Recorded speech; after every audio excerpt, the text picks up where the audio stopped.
Hey, how's it going, everybody? Coach Kyle here, and this is a quick review, recap of the 2019 Fargo Marathon. And I'm going to try to keep this brief, as brief as I can for a marathon recap. But basically, 6 months ago, I was asked by a friend, he threw it out there. Hey, Kyle, do you want to come run Fargo with me? I want to run a 3:12. I decided over the winter not to do a spring marathon. And then in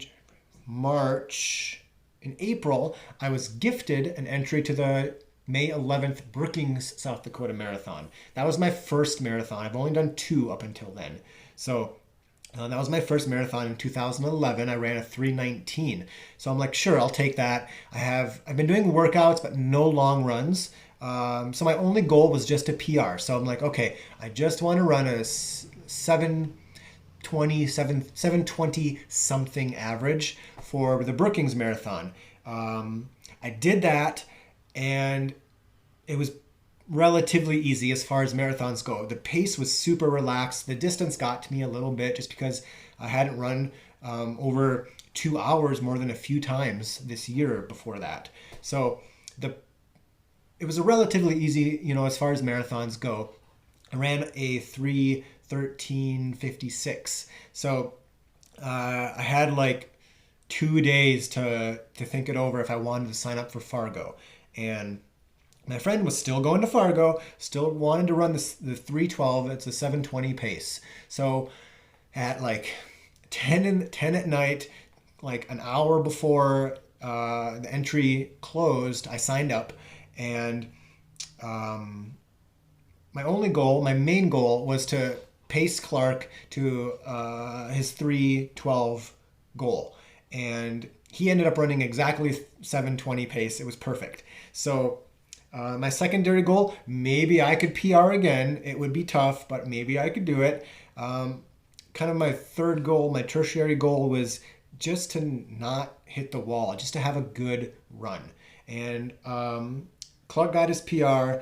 I did a smart, good run. I didn't get another PR, but I still ran faster than my old PR. So it was still a great run. As for the race, it's extremely flat.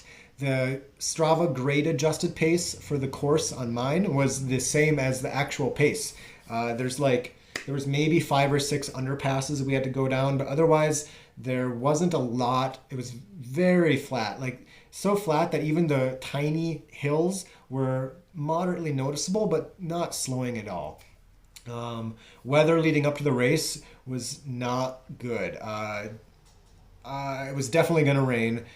There was going to be some wind. The forecast had basically 100% chance of rain, and it said like 15 to 20 mile per hour winds. So in my head, it was really bad. In my head, it was going to be a torrential downpour and windy.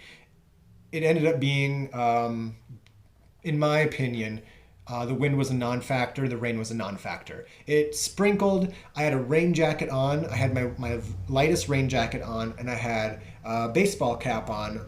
So I couldn't really, and gloves. I couldn't really feel the rain. I was wet, but like with the rain jacket, with the hat, the hood, none of it was actually really hitting my body. So I would say most of the run, I couldn't even really tell it was raining, except if I were to like look at puddles or the road and be able to see the sprinkles hitting the ground. But for most of the run, it was fine.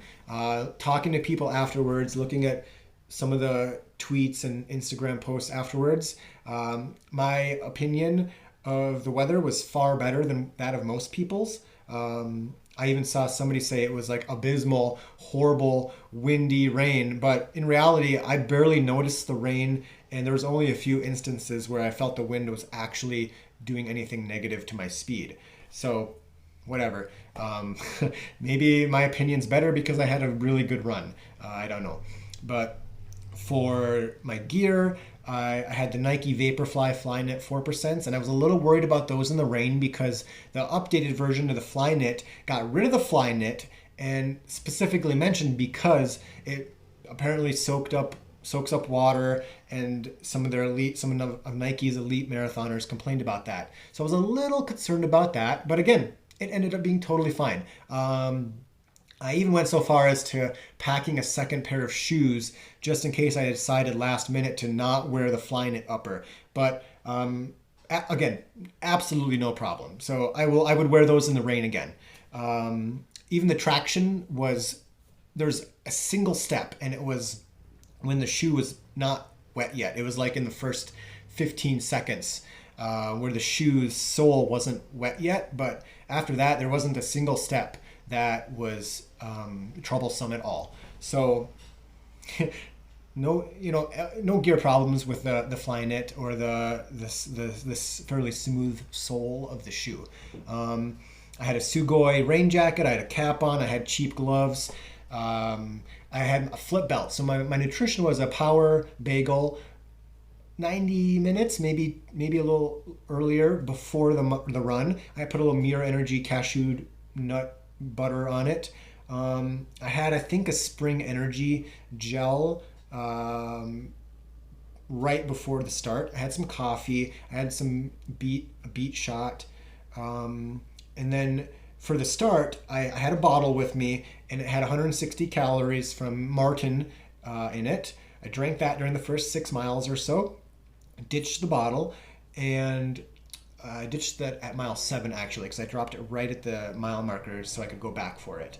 And then after that, I had 6 Science and Sport isotonic gels, and I don't have any left to show you. I threw away all the wrappers, but those are about this big, so they're larger than a gel, but it's because they're isotonic, so it's liquidy, so you don't have to wash it down. You don't need to take anything with it, which is fantastic. So I took one of those I took about half of one of those every 15 minutes. So it ended up being about 200 calories an hour with those. I had absolutely no problems with thirst or hunger or energy. Everything was totally fine. Now my legs, I told Clark at mile 10 that my legs felt like how they felt the previous weekend at mile 20. Now that's not necessarily a bad thing, because at mile 20 the previous week I was still running very easily. So there was just a little bit of fatigue on them. The hammies were just a little tight, but we ran. At mile 10, I think our average was 7:18. At mile 15, it was 7:20. At mile 20, we were still averaging 7:20 per mile, and that was goal pace. So Clark was able to keep that up.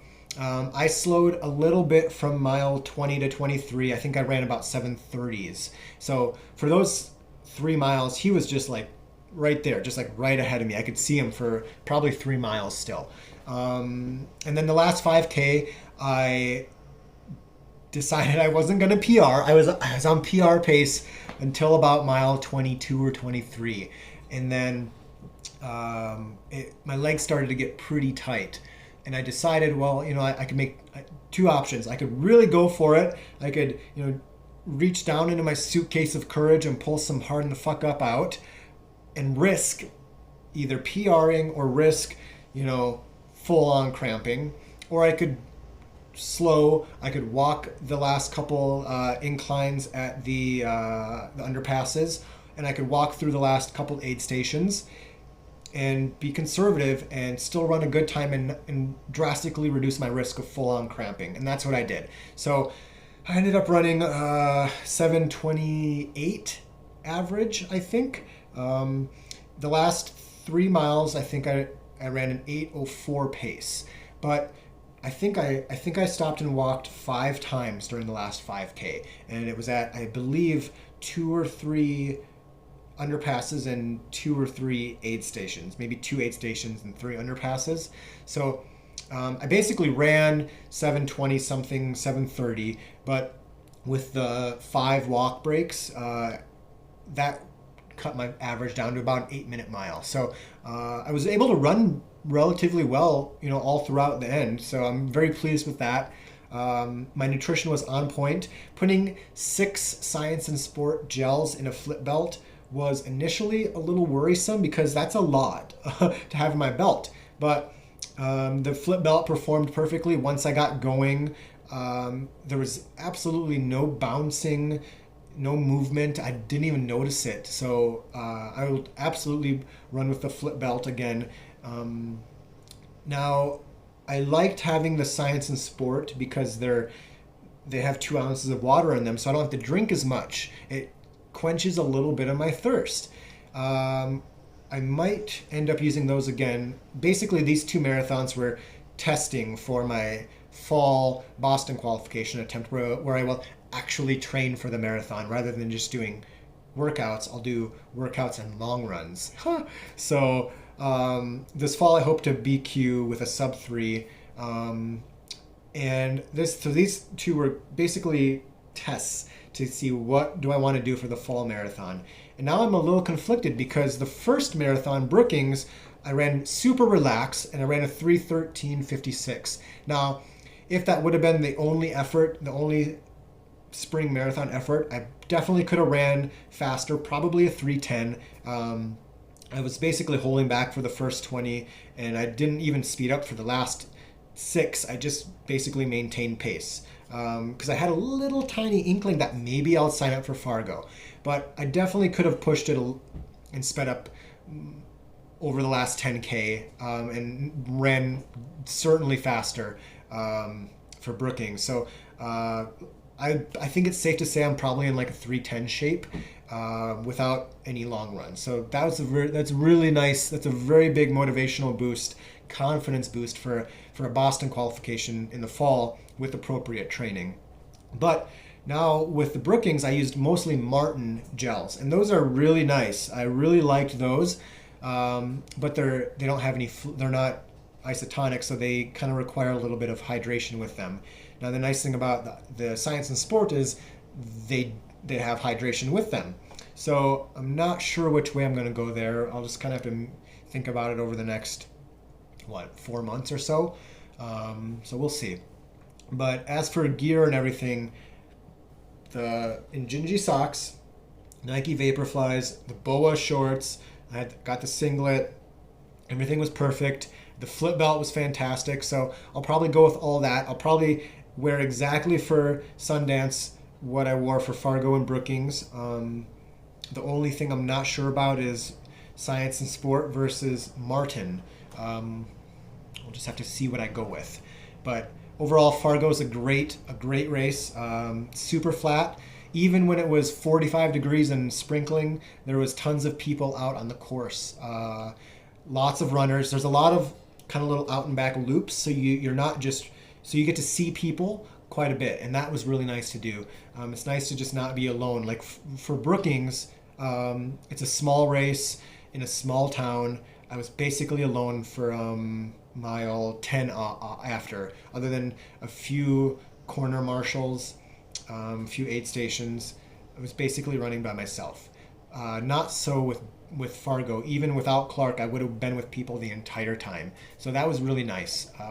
Highly recommend Fargo as a flat, fast, and fun marathon.